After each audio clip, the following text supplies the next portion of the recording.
Tu tem uma leitura boa, Renan? Faz essa leitura pra gente. Mais ou menos.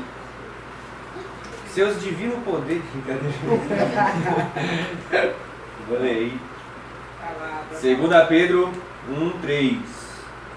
Seu divino poder nos deu tudo o que necessitamos para a vida e para a piedade, por meio do pleno conhecimento daquele que nos chamou para a sua própria glória e virtude.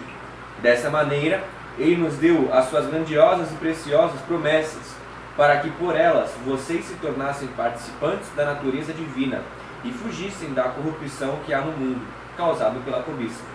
Por isso mesmo, empenhem-se para acrescentar à sua fé a virtude o conhecimento, ao conhecimento o domínio próprio, ao domínio próprio a perseverança a piedade, a piedade a fraternidade e a fraternidade o amor. Porque se essas qualidades existirem e estiverem crescendo em sua vida, elas impedirão que vocês, no pleno conhecimento de nosso Senhor Jesus Cristo, sejam inoperantes e improdutivos. Todavia, se alguém não as tem, está cego, só vê o que está perto, esquecendo-se da purificação dos seus antigos pecados. Versículo 10. Portanto, irmãos, empenhem-se ainda mais para consolidar o chamado e a eleição de vocês, pois se agirem dessa forma, jamais tropeçarão, e assim vocês estarão ricamente providos quando entrarem no reino eterno do nosso Senhor Jesus e Salvador, nosso Senhor e Salvador Jesus Cristo. Amém. Se fosse para dar algum título para esse estudo, eu colocaria métodos de viver o reino e de chegar até o reino. Porque aqui ele dá uma explicação de como tem que ser baseada a nossa vida. No que a gente tem que basear para conquistar a nossa vida eterna. E aí eu li uma frase no livro, não lembro qual foi o autor, desculpa, mas falava assim: o reino de Deus já se manifesta sobre aqueles que Deus governa em seus corações. E acho que isso é o que devemos buscar, devemos começar a procurar viver, procurar que Deus governe os nossos sentimentos, os nossos pensamentos, as nossas atitudes, que Ele nos guie no que devemos fazer.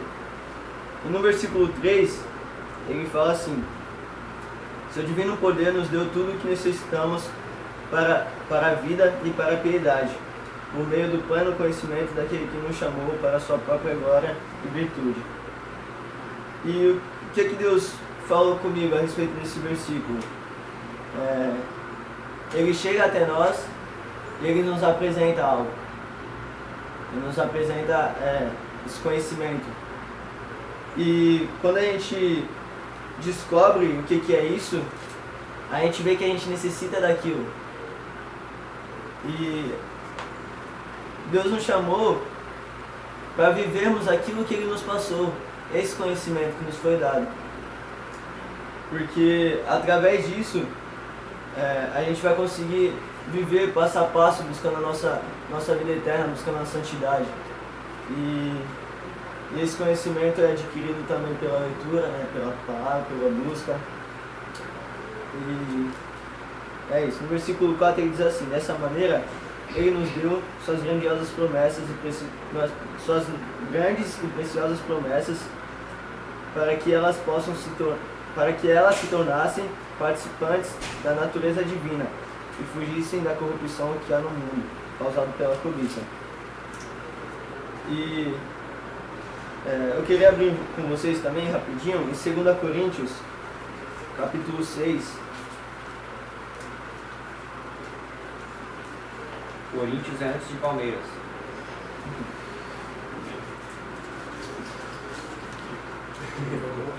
O silêncio foi melhor.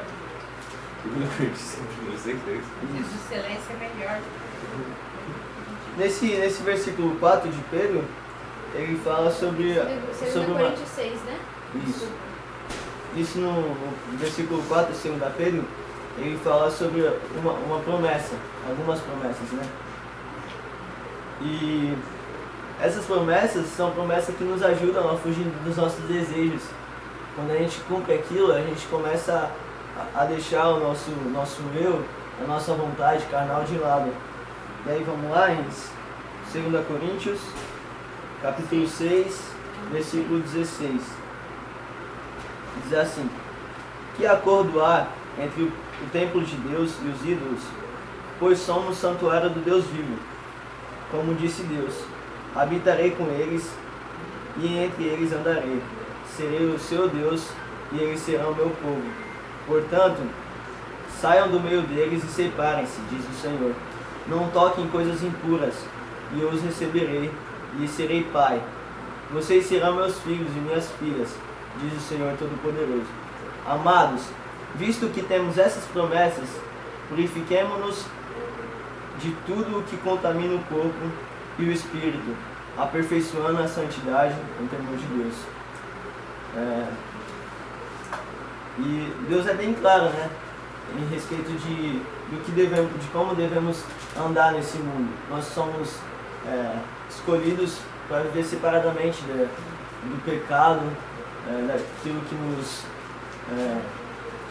pode nos contaminar o nosso corpo, o nosso espírito. E é muito fácil, né, a gente sair daqui e ir para algum lugar, ir para uma festa, ir para uma baladinha e ser contaminado por esse povo. Até mesmo numa roda de amigos, onde eles estão ali apenas conversando sobre alguns assuntos, e você chega ali e, por ser cristão, você tinha que ser separado daquele povo. Pois Deus fala que não devemos nos contaminar com aquilo. E quantas vezes a gente chega nesse lugar e a gente nos deixamos ser contaminados por esse pecado, por esse mundo pecaminoso. E então, meus irmãos, vivam separadamente para Cristo. É isso que ele colocou muito forte no meu coração. É interessante que 2 Pedro foi escrito por Pedro, Coríntios foi escrito por Paulo. E os dois afirmam a mesma coisa sobre isso. No versículo 4 foi o que ele falou, né? Que essas promessas nos fazem fugir da corrupção que há no mundo. E em Coríntios ele está explicando justamente isso. E ele está explicando com base no Velho Testamento. Então a Bíblia, ela é unida, né? E às vezes tem pessoas que não acreditam, né, na divindade da Bíblia. Por mais que foram homens que fez e tudo mais, só que a gente vê que tem uma ligação, que tem algo que une tudo. E eu achei isso interessante, que são pessoas em tempos diferentes falando a mesma coisa sobre Deus, né? E a gente vive isso até hoje. Se a gente pensar nas promessas, a gente não vai se deixar se corromper facilmente. Se a gente pensar, não, eu vou fazer isso, tem algo melhor para minha vida e tal. É isso que eu queria comentar.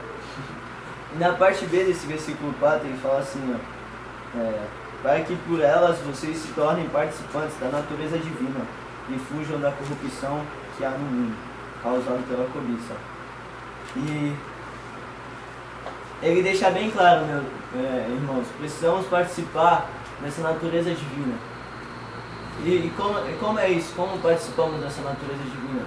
É deixando o Espírito Santo que vem até nós, que entra dentro de nós, que ele nos guie, que ele nos molde, que nós venhamos fazer aquilo que ele quer.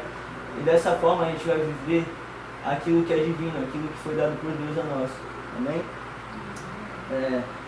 Aí vamos lá para o versículo 5, então.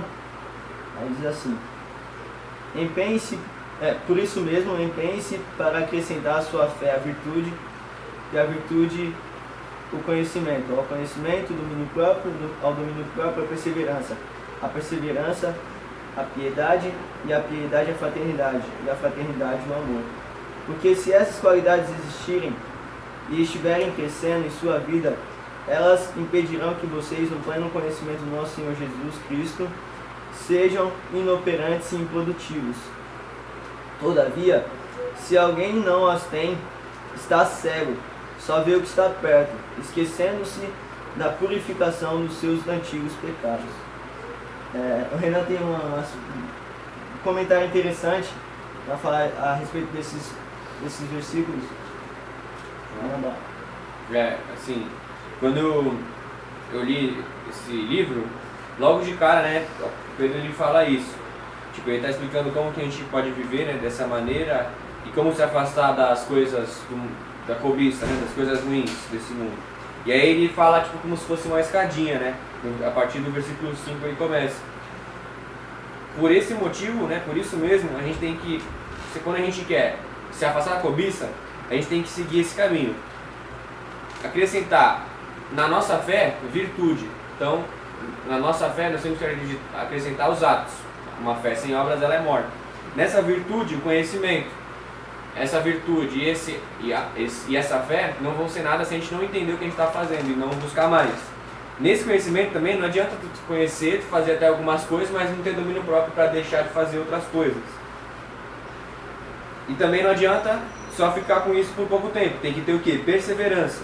A perseverança temos que acrescentar a piedade, que seria a compaixão. Nessa compaixão, a fraternidade, que seria a união, que está no versículo 7. E nessa fraternidade é o amor. Então é como se fosse uma subida, um caminho de um qualquer cristão. Porque a pessoa, para começar a acreditar em Deus, ela tem que ter fé. E aí depois ela vai subindo. Nessa fé, ela vai ter obra e vai seguindo. Se a gente estiver nesse caminho, a gente vai com certeza ser operante, que é o que está falando aqui no versículo 8. Então a gente vai produzir e a gente vai conseguir afastar as coisas ruins, né? Então tipo, a gente tem que saber identificar onde nós estamos. A gente está de repente na parte do conhecimento, que a gente sempre precisa fazer mais, ou a gente já conhece? A gente só precisa agora começar a ter mais domínio próprio. Ou então a gente já tem domínio próprio, só que às vezes a gente falha e a gente precisa ter perseverança nesse domínio próprio e nesse conhecimento. Ou a gente já venceu a perseverança e apenas precisa ter mais união. Então assim, a gente tem que analisar esse texto na nossa vida, qual etapa que a gente está. Mas o final vai ser sempre amor, porque Deus é amor. Né? E é isso que eu comentei até no canal real, para quem não, a Adriana não foi, né? Então foi mais ou menos isso, que a nossa vida de maturidade cristã, né? Para a gente ser parecido mais com Jesus, Pedro ele dá esse caminho, né? E ele fala isso, que é uma das últimas coisas que ele fala. Mais pra frente ele vai falar que ele está prestes a morrer já. E aí ele deixa essa mensagem pra gente. Sim, o Hernandes Dias Lopes falou também sobre maturidade, que para termos a maturidade cristã é necessário examinarmos a Escritura, nos aprofundarmos em aprender a Escritura, a palavra de Deus. E quando a gente aprende, a gente aplica, né? De verdade. Maturidade vem quando a gente tá aprender e aplicar, né? Que é o mais difícil e o mais fácil ao mesmo tempo, só a gente colocar como meta, né? E é engraçado, né, que fala para vivermos todas essas virtudes para não sermos inoperantes e improdutivos. Ou seja, nós queremos ter uma vida cristã produtiva, nós queremos ter uma vida cristã ativa, devemos viver tudo isso. Desde nossa fé, que é a base do cristianismo, até chegar ao amor. E é engraçado que ele fala acrescentar, sempre acrescentar. Ele não fala pra gente viver uma coisa de cada vez. Ele fala assim, tu tá vivendo a fé, então vamos agora acrescentar a virtude. E agora tu vai ter a fé e a virtude. Tu tá vivendo a virtude, qual é o próximo? Conhecimento. Então vamos acrescentar o conhecimento. E aí depois do conhecimento, vem o domínio próprio. Então vamos acrescentar tudo e viver tudo. Não é viver cada um separadamente em algum momento da nossa vida. É viver tudo, todas essas virtudes juntos para darmos frutos e sermos produtivos. Amém? Agora vamos lá para o versículo 10.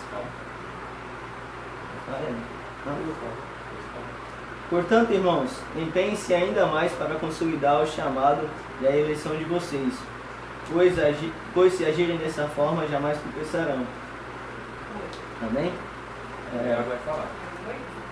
Chamado e eleição. Não, versículo 10. Não, achei bacana. Porque, tipo, Deus já escolheu a gente. A palavra fala que Deus escolheu a gente desde o princípio do mundo. Mas esse chamado, ele precisa ser consolidado. Não é só, tipo, Deus me escolheu e já era. Mas eu tenho que trabalhar nesse chamado dentro de mim, através da oração, da leitura da Bíblia, através da maturidade, mudando coisas que devem ser mudadas. Tipo assim, às vezes a pessoa acha assim, eu vou na igreja, já tá bom. Eu vou nos domingos, eu vou lá, hoje é Santa Ceia, eu vou lá, tô bem, eu vou tomar meu cálice, vou tomar meu pão, mas não é só isso. Tipo assim, às vezes eu acho que as pessoas acham assim, pô, vai ter um evento, pá, e as pessoas vão naquela expectativa. Mas eu acho que todos os dias, igual eu postei no grupo, Deus tem algo novo todos os dias. E sabe, será que a gente está experimentando isso? Sabe aquele momento que a gente tira para ler a Bíblia? Se a gente tira ainda, né? Aquele momento que a gente tira para orar. Eu acho que tem que ter essa consolidação, sabe? A gente procurar sempre estar nos analisando e buscando mais de Deus. Meu Deus. Amém. E fala que se vocês forem assim, vocês não vão tropeçar. Tipo assim, esse é o segredo de você não tropeçar. Você está sempre se cuidando, sempre amadurecendo. É exatamente isso.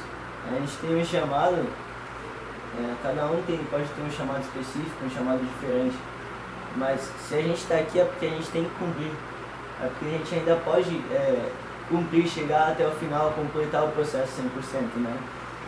E dessa forma, né, vivendo esse chamado, eu acredito que através das nossas atitudes, cumprindo esse chamado, a palavra ela vai ser transbordada para quem está perto da gente, porque eles vão viver perto da gente, vão andar perto da gente, então eles vão ver que realmente a gente tem um propósito, a gente está vivendo uma vida cristã diferente, que a palavra ela está fazendo efeito nas nossas vidas, e quando a palavra começa a fazer efeito nas nossas vidas, a gente começa a se encher, o nosso cálice começa a transbordar e a contaminar outras vidas, outras pessoas. E eu acredito que isso é um dos segredos também para a gente conseguir conquistar essas almas que estão perdidas nesse mundo. Vivendo, cumprindo o nosso chamado, porque dessa forma as pessoas têm um conhecimento do que é a palavra também. E como o Iaguinho falou, vivendo dessa forma, buscando isso, vivendo esse chamado, é o segredo para a gente não tropeçar. E que venhamos cada vez mais estar mais firme, vivendo isso, esse chamado, para que a gente não tropece. Para terminar, vamos ler o versículo 11, ele diz assim: e assim vocês estarão ricamente providos quando entrarem no reino eterno de nosso Senhor e Salvador Jesus Cristo. E vivendo assim mesmo, e assim vocês entrarão ricamente providos. E assim como, vivendo tudo isso, todas essas recomendações que Pedro nos passa, dessa forma, tendo essas recomendações em nossas vidas, a gente vai alcançar a nossa vida eterna. Foi isso que Deus falou comigo. Acredito que Deus vai falar mais no coração de vocês. Mas Deus abençoe. Muito obrigado pela oportunidade.